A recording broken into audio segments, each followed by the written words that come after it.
Hello મારી YouTube family, good morning, જય શ્રી કૃષ્ણ. કેમ છો બધા? હોપ બધા મજામાં જશો and welcome back to our new vlog. તો આજનો આપણો નવો વ્લોગ ચાલુ કરીએ આપણે અત્યારે. તો તમારા બધાનું સ્વાગત છે નવા વ્લોગની અંદર. અત્યારે વાગી ગયા છે 11 અને આજે છે રવિવાર. તો આજે વાણીબેનને રજા છે, તો હજી જસ્ટ 10:30 જાગ્યા જ છે. પણ એ બહાર નાસ્તો કરે છે, તો એને ચા ને ગાંઠિયાનો ને એવો નાસ્તો કરવો હતો, તો એને હું કરાવી આવી. અને હું આવી છું રૂમ ક્લીન કરવા માટે. તો આજે બહુ લેટ બધું કામ ચાલુ છે, કામ બધું થઈ ગયું છે. અને આજે બનવાનો છે ઓળો. તો મમ્મી કરવા માંડ્યા છે. હું તમને અગાઉથી કહી દઉં, કેમ કે હું ત્યાં ગઈ હતી ને તો મમ્મી બનાવતા હતા જ, એટલા માટે. પણ જસ્ટ મેં આજે રૂમમાંથી વ્લોગ ચાલુ કરી દીધો છે. પછી આપણે બહાર જઈને બધા શું કરે એ જોશું. તો બસ રજાના દિવસો તો હવે આજે છેલ્લો દિવસ છે શાયદ બધાને, મોટા છોકરાઓને. મારી વાણીને તો 8 તારીખેથી ખુલી ગયું છે, પણ જે મોટા છોકરાઓ છે એને 18 તારીખેથી ખુલતું હતું. એટલે કાલથી બધાની સ્કૂલ કોલેજ ચાલુ થઈ જશે. તો વાણીબેન પણ એન્જોય કરે છે અને મજા આવે છે. પણ હમણાં વચ્ચે વચ્ચે રજા આવી હતી ને દિવાળીની રજા ગઈ તો થોડીક આળસમાં જાય છે. તો એમ કે માં રજા રાખી દે ને, રજા રાખી દે ને. કાંઈ એમ કે હાલો આપણે કંઈક નવા મહેમાનને તેડાવ્યું, તો એના મહેમાને બહુ ગમે. તો બસ એવું ચાલ્યા કરે છે. હમણાં 2 દિવસથી વ્લોગ નહોતા આવતા, પછી વચ્ચે એકાત્રા જેવું થઈ ગયું હતું. તો હવે ઈચ્છું છું કે કન્ટિન્યુ વ્લોગ પાછા કરું, કેમ કે એડિટિંગનો વારો ન આવે ને તો પછી મૂકવાનો તો પ્રશ્ન જ નથી. તો પછી મૂકવામાં વાર લાગે, એકાદો દિવસ વચ્ચે વયો જાય એવું થાય છે. પણ મારા રેગ્યુલર જે વ્લોગ જોવે છે, બસ તમે આવો નવો સપોર્ટ કરતા રહેજો, રેગ્યુલર મારા વ્લોગ જોતા રહેજો અને લાઇક, શેર અને કમેન્ટ કરતા રહેજો. ને જે લોકો નવા આવ્યા છે વ્લોગની અંદર, તો એ મારી ચેનલને સબસ્ક્રાઈબ કરી અને બેલ બટન દબાવીને ઓલ સિલેક્ટ કરી દેજો, જેથી કરીને મારા નવા આવતા વ્લોગની નોટિફિકેશન તમને મળી જાય. અને આજે સાંજે એક ખાસ રેસીપી પાછી હું તમારી જોડે શેર કરવાની છું. આગળ તમે જોયું હશે મારું વરાળિયું, જે શિયાળા બેસતાની સાથે જ આપણે બનાવી નાખ્યું હતું. એમાં એક સરગવો નહોતો આપણી આગળ, કે બજારની અંદર એ નહોતો મળતો, એટલે એડ નહોતો કર્યો. બાકી બહુ જ મસ્ત બન્યું હતું, બધાને બહુ જ ભાવ્યું હતું. તો તમે જરૂરથી ટ્રાય કરજો ને વ્લોગ ના જોયો હોય તો જોઈ લેજો. એટલે હવે શિયાળો આવી ગયો છે તો તમારા બધાને બનાવવામાં કામ લાગે અને ઇઝી રહે, એટલા માટે. તો હવે અમે તો પાછા અવારનવાર બનાવતા રહીશું, તો તમને વ્લોગની અંદર જોવા મળશે. હજી તો એકદમ ખૂબ ઠંડી પડશે, પછી પાછું એકાદી વાર ટ્રાય કરશું. તો આજે ફરી પાછી એક નવી રેસીપી બનાવવાની છે. શું બનાવવાની છે એ વ્લોગની અંદર તમે વ્લોગ સ્કીપ કર્યા વગર જોજો, એટલે તમને ખબર પડી જશે કે આજે અમે સાંજે શું બનાવવાના છીએ એ. અને જરૂરથી મેં પહેલાં પણ શેર કરેલું છે અને અત્યારે પણ શેર કરીશ તમારી જોડે, કંઈક અલગ ટિપ્સ કે નવી રીત સાથે. તો જોવાનું ભૂલતા નહીં. તો ચલો પહેલાં તો હું રૂમને ક્લીન કરી લઉં છું. પછી હજી વાણીને મારે આજે રવિવાર છે તો હેર વોશ કરીને નવડાવવી પડશે, કેમ કે પછી સોમવારેથી ભણવા જવાનું હોય ને તો એ ટાઈમ રહેતો નથી. એટલા માટે આમથી અમારે થોડુંક મોડું તો થાય જ છે, થોડુંક નહીં વધારે, પણ પછી સોમવારેથી વાંધો ન આવે. એટલે આજે એને નવડાવી લો અને પછી આપણે વ્લોગને પાછો કન્ટિન્યુ કરશું. બાકી તમને રેસીપી હું ફૂલ શેર કરવાની છું, તો વ્લોગ જોવાનું ભૂલતા નહીં. વ્લોગમાં એન્ડ સુધી બન્યા રહેજો અને મળીએ આપણે આગળ.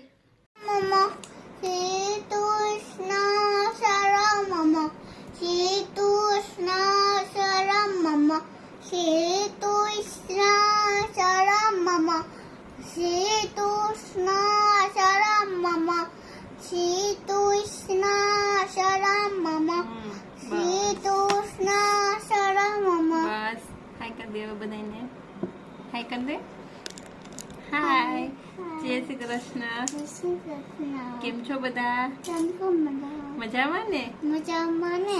તો જો વાણીના જે રવિવારની રજા છે ને, હે તો વાણી હમણાં મંત્ર બોલતી હતી, શ્રી કૃષ્ણ શરણમ. શું કામે બોલતી હતી? શું કામે બોલતી હતી? હે વાળ ખેંચાય નહીં ને એટલે.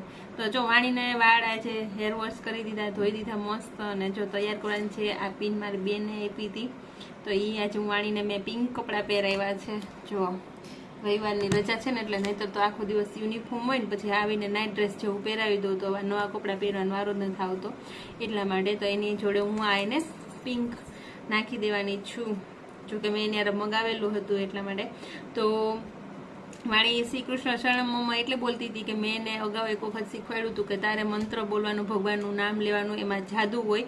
એટલે હે ને તું ભગવાનનું નામ લઈશ ને એટલે તને વાળ નહીં ખેંચાય. નથી ખેંચાતા ને ભગવાનનું નામ લેતો? હે નથી ખેંચાતા ને વાળ? હા નો ખેંચાય. તો ઈ બાને એટલા ભગવાનના નામ લે, એને મંત્ર પણ આવડી જાય અને એનું ધ્યાન ભગવાનના મંત્રમાં કે શબ્દમાં જાય તો એને કંઈ થતું નથી. આ એક મારી એવી ટ્રીક હતી. તો વાણીબેને અજમાવી અને વાણી એ બોલે એટલે મારે વાળ સહેલાઈથી એના ઓળાઈ પણ જાય અને ફોન કે બીજી કોઈ ઇતર વસ્તુમાં એનું ધ્યાન પણ ન જાય એટલા માટે. તો ઈ બાને એ બધું શીખે એવું અને એને આપણે સારું સારું કંઈક શીખવાડી શકીએ કામ વાણી. તો ચલો હવે એને વ્યવસ્થિત કમ્પ્લીટ કરી અને હવે મારે રસોઈનો ટાઈમ થઈ ગયો, વાગી ગયા છે 12. તો મારે હેર વોશ કરવાનો હોય ત્યારે વધારે થોડોક ટાઈમ લાગે છે, પણ મમ્મી છે તો ટેન્શન નથી, એને ઘણું ખરું કરી જ નાખ્યું છે બધું. જોઈએ આપણે મમ્મીએ શું શું બનાવી રાખ્યું છે એ આગળ બ્લોગની અંદર. ચાલો ફ્રેન્ડ્સ, તો હું આવી ગઈ રસોડામાં. મેં તમને કીધું તો મમ્મીએ કંઈક ને કંઈક બનાવી જ રાખ્યું છે. મમ્મી શું બનાવી રાખ્યું તમે? ઓરો બનાવ્યો. બીજું એ જય શ્રી કૃષ્ણ. જય શ્રી કૃષ્ણ. તો જો મમ્મી ચટણી લસણવાળી બનાવી રાખી. હા તો જો અહીં કાચરી તૈયાર રાખી, આ તળવાની છે ને. પછી અહીંયા જો ટમેટું ને ડુંગળી કરી રાખ્યા, અહીંયા ઓરો કરી રાખ્યો. તો એ બધું કરી રાખ્યું ને હવે આપણે વઘાર બધા એના કરવાના છે. તો પેલા ફટાફટ વઘાર કરી લઈએ અને પછી આગળ બ્લોગને પાછો કન્ટિન્યુ કરશું. ને મારા વાણીબેન જોઈએ મસ્ત મજાના તૈયાર થઈને ટીવી જોવા બેસી ગયા છે. બેસી ગયા ને? હા.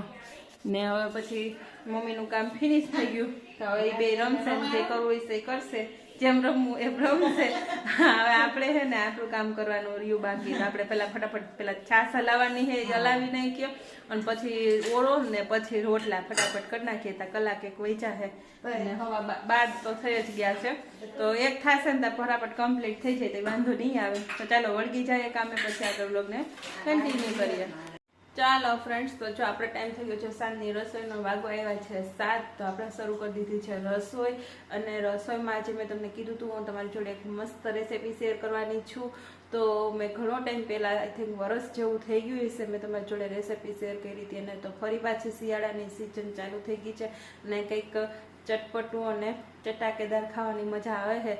તો આપણે હવે તો બનાવતા રહીશું, તમારી જોડે શેર કરતા રહીશું. અને તમે લોકો મારા બ્લોગને લાઇક અને શેર કરતા રહેજો, કમેન્ટ કરતા રહેજો કે મારા બ્લોગ તમને કેવા લાગે છે અને મારી રેસીપી તમને કેવી લાગે છે એ. અને ચેનલમાં નવા છો તો ચેનલને સબસ્ક્રાઈબ કરી દેજો. તો આજે અમે બનાવવાના છીએ પાવ રગડો. તો એની મોજ તો અમે 3-4 જણા લઈ શકશું. મમ્મી ને પપ્પા ગયા છે બહાર તો એ હવે આપણે જોઈન નહીં કરી શકે, પણ આપણે રાખશું એના માટે. એટલે એને કાલે ચખાડી દેશું, મતલબ ખવડાવી દેશું. અને આપણે ઘરમાં પડેલી વસ્તુથી જ બનાવવાનો છે, એટલે બહારથી કોઈ મગાવવાની જરૂરિયાત પડે એવું લાગતું નથી. એટલે ફટાફટ જલ્દીથી અને તમારે તરત ખાવાનું મન થાય તો પણ તમે બનાવી શકો છો. તો ચાલો હું તમારી જોડે શેર કરું છું આજે પાવરગડાની રેસીપી. કેવી લાગે એ જરૂરથી કહેજો અને એન્ડ સુધી બ્લોગને જોજો સ્કીપ કર્યા વગર, એટલે તમને ખબર પડે કે કેવી રીતે અને સહેલાઈથી મસ્ત ગરમા ગરમ આપણે ચટાકેદાર પાવરગડો બનાવી કઈ રીતે શકીએ એ. તો પહેલાં તમે અહીંયા જો લઈ લીધે છે આ વટાણા. તે વટાણાની અમે ગયા વર્ષે સુકવણી કરી હતી તો આ વર્ષ સુધી એકદમ મસ્ત રહ્યા હતા. તો જો અહીંયા વ્હાઈટ છે અને આ લીલાઈ છે ને આ વ્હાઈટ છે. તો તમે વ્હાઈટ પણ લઈ શકો અને લીલા પણ લઈ શકો, એવું જરૂરી નથી. તો અમે જો અહીંયા પલાળી દીધા હતા. તાત્કાલિક તમારે બનાવવા હોય તો ગરમ પાણીની અંદર તમે પલાળી દો ને તો એ છે ને 4 થી 5 કલાકની અંદર પડી જાય, અથવા તો 7 થી 8 કલાકની અંદર પલળી જાય.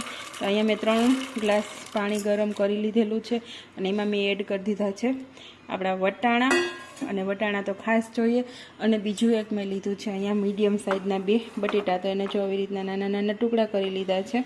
તો હવે એને પણ આપણે આમાં એડ કરી દઈશું. અને હવે એની અંદર એકદમ મસ્ત કલર આવી જાય એટલે આપણે નાખશું હળદર. તો ચપટી એક હળદર આપણે નાખી દીધી છે. અને બીજું એમાં નાખશું એકદમ નિમક, કેમ કે એનો મસ્ત ટેસ્ટ નિમક બેસી જાય વટાણા બફાવાની અંદર. એટલે મારી હરેક બાફાની રેસીપીમાં બધા નિમક તો હોય જ છે. તો આપણે સ્વાદ મુજબ નિમક નાખી દઈએ. તો નિમક નાખી દીધું આપણે. અને હવે ને આપણે વિસલ કરી લેવાની છે. તો કરી લઈએ આપણે 3 થી 4 વિસલ, એટલે મસ્ત આપણા બટેટા અને વટાણા બફાઈ જશે. અને હજી આગળ હું શું બનાવું છું બધું તમારી જોડે શેર કરતી રહીશ. હજી આપણે આનો રગડાનો વઘાર પણ કરવાનો છે. તો તમે એ જોવા માટે પણ બ્લોગમાં બન્યા રહેજો. હજી આપણે આમ ખજૂર આંબલીની ચટણી પણ બનાવવાના છીએ. તો એના માટે મેં ખજૂર આંબલી બાફી લીધા છે અને ધાણા સુધાર લીધા છે. અને બસ હવે થોડી ગ્રેવી ને એવું બધું કરવાનું છે તો કરી લઉં, કેમ કે આજે આપણી જોડે મમ્મી નથી એટલે એ આપણે થોડીક હેલ્પ નહીં કરી શકે. નહીં તો એની હેલ્પ હોય તો અત્યારે મારે બધું થઈ ગયું હોય છે. તો પહેલાં આપણે વટાણા અને બટેટાને બાફી લઈએ, પછી આગળ બતાવતી જાઉં છું. તો ચાલો જો અહીંયા આપણે એકદમ મસ્ત જો બટેટા અને વટાણા મસ્ત બફાઈ ગયા. તો મેં એક ટોપડીમાં કાઢી લીધા છે અલગથી, અને અહીંયા આપણે મૂકી દીધું છે તેલ ગરમ થવા માટે. તો જો આપણું તેલ એકદમ મસ્ત ગરમ થઈ જાય એટલે પછી આપણે કરી લઈએ હવે રગડાનો વઘાર. તો એન્ડ સુધી જોજો, મસ્ત આપણે વઘાર કરવાનો છે. તો જો તેલ એકદમ મસ્ત આપણું ગરમ થઈ ગયું છે. તો એમાં આપણે થોડુંક નાખીએ જીરું. તો જો આપણે આખું જીરું નાખ્યું છે, ને હવે એમાં આપણે એડ કરીએ હિંગ. ને હિંગ પણ એકદમ મસ્ત ઓલી થઈ જાય પછી આપણે એડ કરવાની છે ડુંગળી.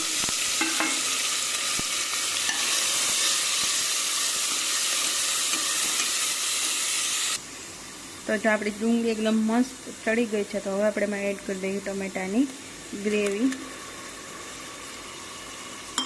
એને મસ્ત આપણે હલાવી અને મિક્સ કરી દઈએ. તો જો ટમેટું એકદમ મસ્ત આપણે ચડી ગયું છે, તો હવે એની અંદર આપણે થોડીક એડ કરવાની છે હળદર અને સ્વાદ પ્રમાણે નિમક, કેમ કે આપણે વટાણાની અંદર નિમક નાખેલું છે એટલે. અને આને હવે બધું આપણે કરી દઈએ મિક્સ. બીજા બધા મસાલા નાખવાના છે. હજી એકદમ મસ્ત આને ગ્રેવીને આપણે ચોળવી લઈએ અને પછી આપણે એમાં બધા મસાલા નાખશું. તો ચાલો આપણે ટમેટાની ગ્રેવી જોઈએ એકદમ મસ્ત ચડી ગઈ છે. ડુંગળી અને ટમેટું તો એકદમ મસ્ત ગ્રેવી ચડી જાય પછી આપણે એની અંદર હવે એડ કરશું ધાણા જીરું પાવડર. તો ધાણા જીરું પાવડર એડ કરી અને આપણે થોડુંક હલાવી લઈએ અને એકદમ મસ્ત પાછો થોડીક વાર એને ચડવા દઈએ. અને આમાં જો મેં ચપટી એક ચટણી નાખી છે, કેમ કે અત્યારે વધારે નાખવાની છે, પણ મારું વાણીનું મોડું લેવાનું છે એટલે મેં થોડીક ટેસ્ટ પૂરતી જ નાખી છે. તો એ નાખી એકદમ મસ્ત હલાવી જાય એટલે આપણે મસ્ત પાકી જાય મસાલો. પછી એની અંદર આપણે એડ કરવાનો છે આપણો રગડો. તો રગડાને એકદમ આપણે જાડો નથી રાખવાનો, એટલે એકદમ પાતળો પણ નહીં અને જાડો પણ નહીં, એ રીતના. તો જો આપણો રગડો એકદમ મસ્ત એમાં આપણે એડ થઈ ગયો છે અને એકદમ મસ્ત બફાઈ પણ ગયું છે. તો જો આ હે ને એની સુગંધ અત્યારે એટલી મસ્ત આવે છે કે એમનામ જ આપણે ખાવાનું મન થઈ જાય. તો જો એકદમ જાડો છે. તો હવે આપણે આને છે ને થોડોક મેશ કરી લેવાનો છે. તો આપણે જે ઓલું મેસર મશીન આવે છે અથવા તો આપણે આગળ કોઈ પણ એવી વસ્તુ હોય પ્રેસ કરવાની, એનાથી આપણે એને પ્રેસ કરી દઈએ. તો જો એકદમ જાડો છે તો આને હે ને હજી પાતળો આપણે કરવો પડશે. તેમાં પાણી પણ આપણે એડ કરવું પડશે. તો આગળ તમને બતાવતી જાઉં છું. તો જો આનાથી આપણે આવી રીતના દબાવી અને અધકચરું મેશ કરવાનું છે. એકદમ આપણે નથી કરવાનું, એટલે વટાણા પણ આખા રહેવા જોઈએ અને બટેટા પણ થોડા. તો એકદમ ખાવાની મજા આવે આપને. તો જો આપણે એકદમ મસ્ત મેશ કરી લીધું. તો જો એકદમ ઘાટું થઈ ગયું. તો હવે એની અંદર આપણે છે ને પહેલાં ગરમ મસાલો એડ કરી દઈએ અને આનો ટેસ્ટ એકદમ મસ્ત આવે છે. એટલે ગરમ મસાલો તો ખાસ તમારે એડ કરવાનો જ. તો જો એકદમ ગરમ મસાલો એડ થઈ જાય ને એટલે હલાવી લઈએ. તો જો આપણે જે મેશ કર્યું તો એના લીધે પાણી બધું શોષાઈ ગયું છે. તો આટલું ઘાટું ન હાલે. તો આની અંદર હજી આપણે પાણી એડ કરવું પડશે, કેમ કે આટલા ઘાટાથી આપણે મજા ન આવે એટલા માટે. તો જો આની અંદર હવે આપણે પાણી એડ કરી દઈએ. તો એકદમ મસ્ત આપણો રગડો તૈયાર થઈ જાય બનીને. તો જો થઈ ગયું છે ને એકદમ સરસ. તો આને ખાવાની ખૂબ મજા આવે છે. પાણીપુરીનો જે રગડો આવે છે, રગડાપુરીનો, એ થોડોક વધારે ઘાટો હોય છે. આને થોડોક પાતળો રાખવાનો છે. હવે આપણે આની ઉપર ધાણા ભાજી ભભરાવી દઈએ.